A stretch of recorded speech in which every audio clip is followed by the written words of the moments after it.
Hi friends, कैसे हैं आप सब। दोस्तों, बारिश का मौसम चल रहा है। इस मौसम में क्या पसंद है आपको? चाय का कप, कॉफ़ी का मग और साथ में हो कुछ चटपटा सा। चाट, समोसे, भजिया। ना ना दोस्तों, हमें हर मौसम का आनंद किताबों के साथ लेना है। क्या ये पॉसिबल है? आपको क्या लगता है यह पॉसिबल नहीं है? आप किताबें में हैं, यहाँ सब कुछ पॉसिबल है। मैं ऐसी किताबें लेके आई हूँ जो आपको चाट और पकौड़ियों से भी ज़्यादा चटपटी और मज़ेदार लगेंगी। तो देर किस बात की, उठाइए कॉफ़ी का मग और शुरू करते हैं चटपटी किताबों का दौर। आज की किताब है 14 फेरे। चौंक गए? 7 फेरे ही सुने थे क्या? 14 फेरे कैसे हुए? यही तो चटपटा है इसमें। यह उपन्यास है शिवानी का। शिवानी ने जो महिलाओं के ऊपर किताबें लिखी हैं बहुत इंटरेस्टिंग होती हैं। आपको अपने बीच ही लगेंगी वह कथा और करुणा से भर देंगी। जहाँ खुशियों की बात होगी तो वह कथा आपको खुशियों से भर देगी। तो यह जो चटपटी किताब है यह आपको खुशियों से भरेगी, खूब गुदगुदाएंगी। कथा है पहाड़ और मैदानी दोनों इलाकों की बात है। नायक हैं शिवदत्त पांडे, कर्नल शिवदत्त पांडे। इन्हें आप नायक कह भी सकते हैं, नहीं भी कह सकते हैं। इनका प्रेम था विदेशी महिला के साथ, लेकिन पिता संस्कारों में बंधे थे, उन्होंने इनकार कर दिया। जैसे वो स्वदेश लौटते हैं इनका विवाह नंदी के साथ हो जाता है। पहाड़ी लड़की है पर कर्नल को पसंद नहीं है। नंदी के साथ उनका विवाह तो होता है, प्रेम नहीं हो पाता है। वे अक्सर घर से बाहर रहते हैं, यहाँ तक कि उनकी बेटी का जन्म होता है वे तब भी लौट के नहीं आते हैं। इन सारी उपेक्षाओं से घबरा के नंदी अपने मायके चली जाती है। उसे लगता है भाई भाभी तो हैं ही, बहुत प्रेम से रखेंगे, पर यह मायका दूसरा था। मन वहाँ नहीं लगता है। कुछ सालों के बाद लौट के आती है। कर्नल कहते हैं आ गई हो तो सह के रहना पड़ेगा, जो कहूँगा करना पड़ेगा। बेटी अहिल्या को देख के कर्नल का प्रेम उमड़ता है। वे उसका दाखिला ऊटी के स्कूल में करा देते हैं और नंदी उपेक्षित सी घर में रहती है। अहिल्या स्कूल के संस्कारों में बनती है, पलती है। उसकी मुलाकात पिता के एक मित्र मल्लिका से होती है और उसका लगाव मल्लिका से दिन प्रतिदिन बढ़ता चला जाता है। मल्लिका को वह मल्लिका मौसी कहती है और अपनी माँ से दूर होती चली जाती है। पुत्री की यह उपेक्षा नंदी से सही नहीं जाती और वह पहाड़ों पे जाकर सन्यासिनी बन जाती है। अहिल्या बड़ी होती है, वह काफ़ी सुंदर रहती है और उसकी मित्र मंडली रहती है। वहाँ बहुत से युवक उसे पसंद करते हैं, उससे विवाह करना चाहते हैं, लेकिन अहिल्या को पिता का स्वभाव पता रहता है। वह इन रिश्तों को हाँ नहीं कहती है। अहिल्या बड़ी होती है, उसे बेंगलोर के एक स्कूल में पढ़ाने का काम मिल जाता है। पिता को किसी तरीके से राजी करके वह वहाँ चली जाती है। इस बीच पिता चाहते हैं कि वह गांव के संस्कारों को सीखे, घर के सब परंपराओं को जाने। इसके लिए पिता उसे लेके पहाड़ों पे पहुंचते हैं, अपने गांव, जहां अहिल्या की ताई की लड़की बसंती का विवाह रहता है। इस विवाह का बड़ा सरस रोचक वर्णन शिवानी ने किया है। यहाँ पे पहाड़ी लोकगीत, रीति रिवाज सब आपको देखने को मिलते हैं। काफ़ी अच्छा लगेगा आपको ये वर्णन भी। लेकिन यहाँ आ जाता है कहानी में ट्विस्ट। बसंती का विवाह तो धरणीधर से हो जाता है, लेकिन अहिल्या का प्रेम हो जाता है किससे? बसंती के मंजली मामा के लड़के राजेंद्र से।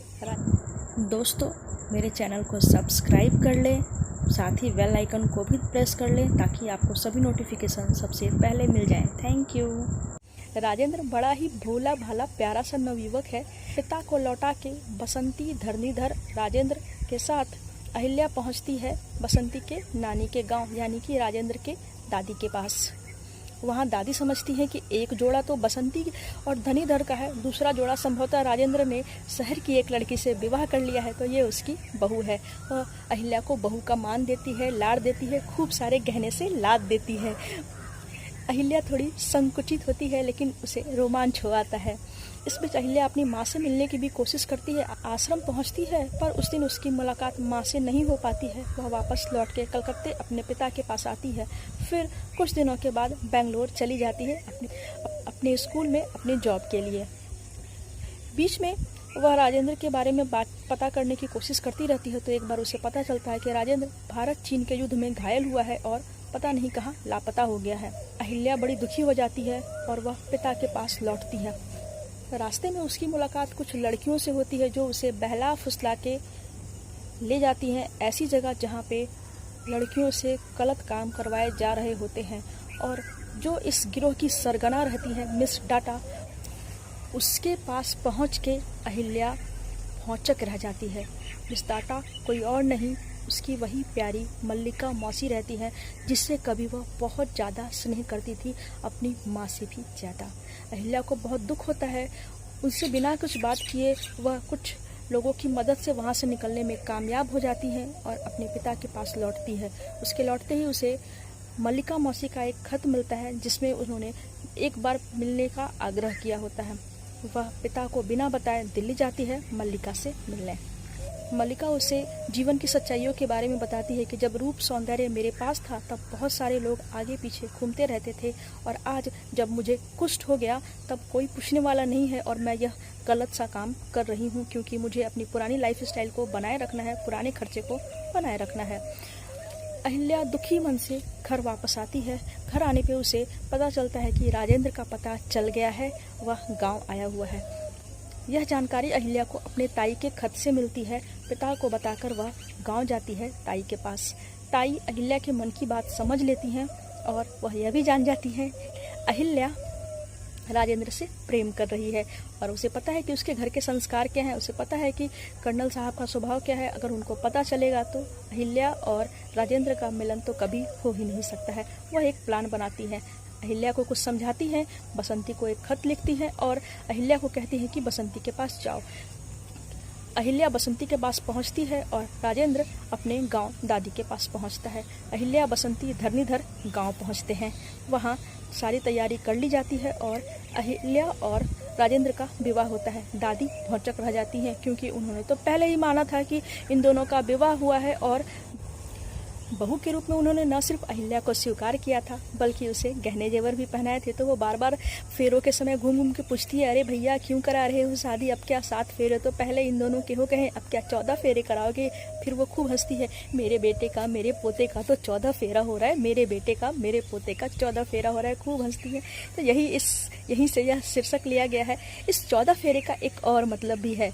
भारतीय संस्कृति में गंधर्व विवाह की बात रही है। गंधर्व विवाह यानी कि मन से किसी को पति मान लेना। तो कहते ये हैं, अगर किसी को मन से पति मान लिया तो 7 फेरे तो वहीं कंप्लीट हो गए। उसके बाद जब समाज के सामने विवाह होगा तो 7 फेरे फिर से होंगे, तो हो गए ना 14 फेरे। यानी कि शिवानी कहना चाहती है कि मन का रिश्ता ही सच्चा रिश्ता है। अगर किसी को मन से मान लिया तो वही आपका मीत बन जाएगा। दोस्तों, कैसी लगी कहानी? उम्मीद है आपको बहुत पसंद आई होगी। बगीचे में बना हुआ यह वीडियो आपको पसंद आया होगा। खूब सारी चिड़ियों की आवाज़ मिली होगी, खूब अच्छे अच्छे बादल दिखे होंगे। आप भी इसी तरीके से अपनी खिड़की खोल के बारिश की बूंदों के साथ 14 फेरे का आनंद लीजिए। तब तक मैं मिलती हूँ अगली किताब के साथ। Bye bye.